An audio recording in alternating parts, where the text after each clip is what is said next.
Hi, Stephanie. It's good to be here. And it's good to have you here. Can you tell us a bit about yourself? Well, I have been working primarily with healthcare providers in the area of privacy and cybersecurity for about a little more than 20 years, mostly as an educator.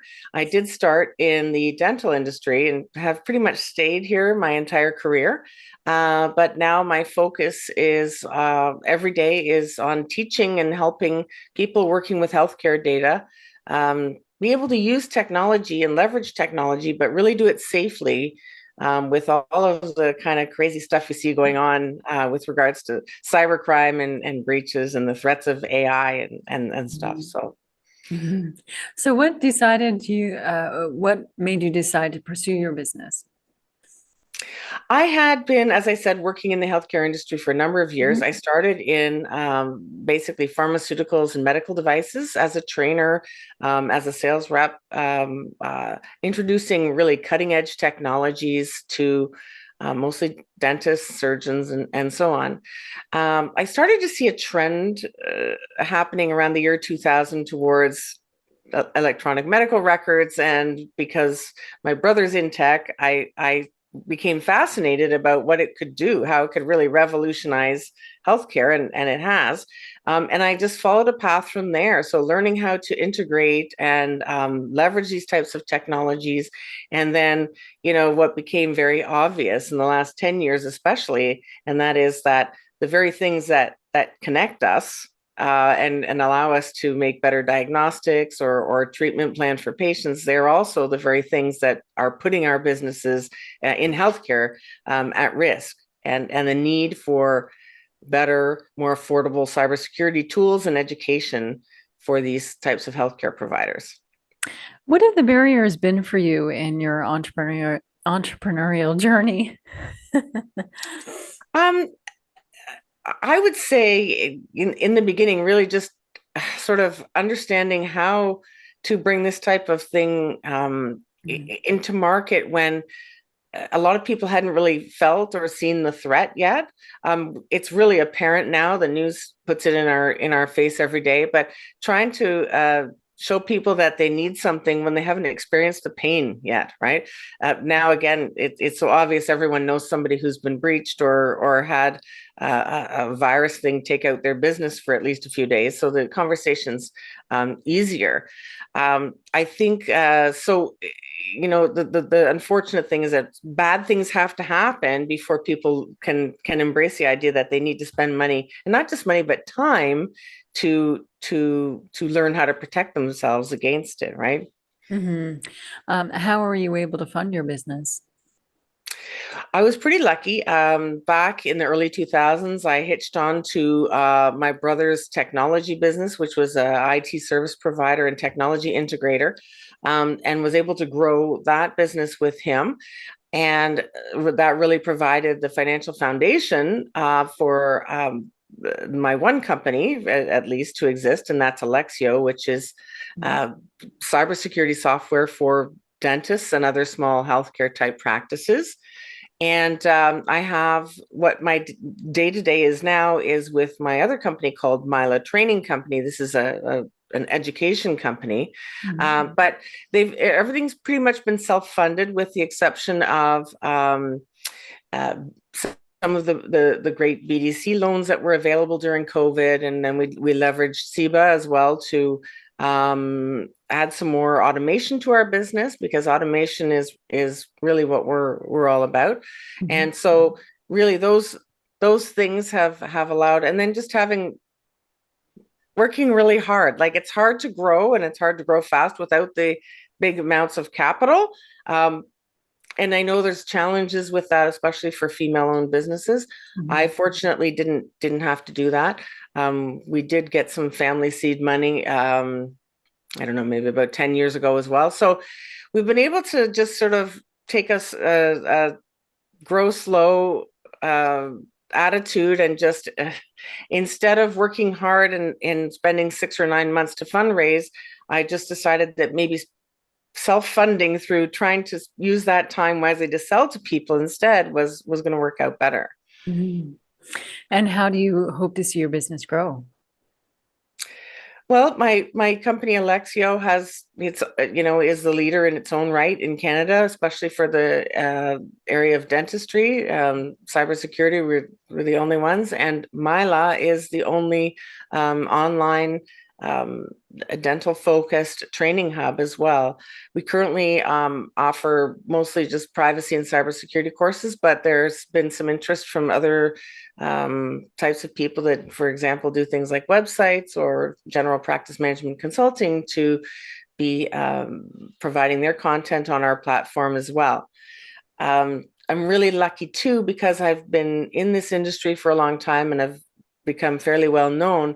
I do get tapped for quite a few speaking engagements as well. So those types of dollars and consulting dollars are my friend too, right? So doing a lot of different things, but all in the same industry, really focused on dentists primarily. Wonderful.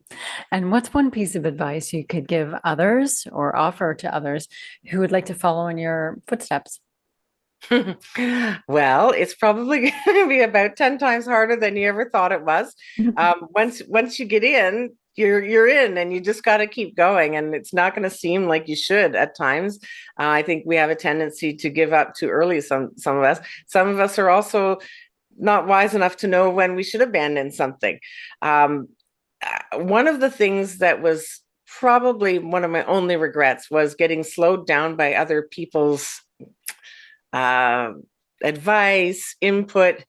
I think I learned now that some of the most important decisions are actually the ones that where I say no, not yes.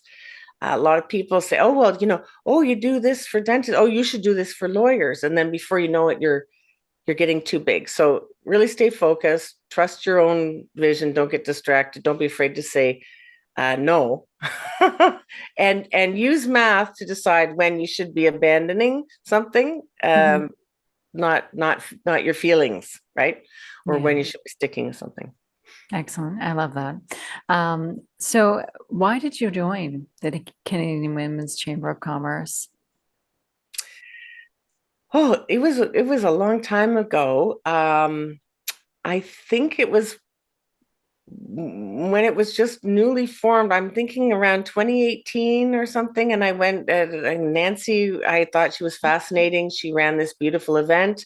And I thought, what a great group of women. There was just so much wisdom in the room and camaraderie and just really like brains. And I always like to be involved in anything that's going to up my average, right? Mhm. Like, you know, so uh so that's it's unfortunate that over a few years we didn't get to do in person events, but yeah, I just like being surrounded all the answers, in the membership, anything that you need or any answer you need, and from really credible, experienced, very passionate people. So it's just a really great group.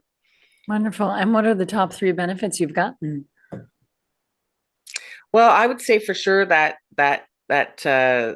camaraderie. Mhm. I love some of the things that they're doing in the universe to support people who maybe aren't as strong and as bold as I am. I think I had the benefit also of growing up in a family of entrepreneurs where my mother was held the equal spot with my dad, but sometimes people actually need to relearn this when they're trying to go out in the world. So again, I think actually really all comes down to connection for me.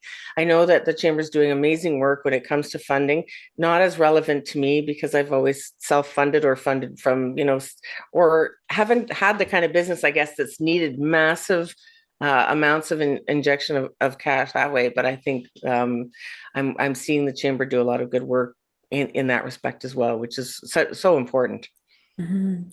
Wonderful. So, any final last words? Any piece of advice for other entrepreneurs?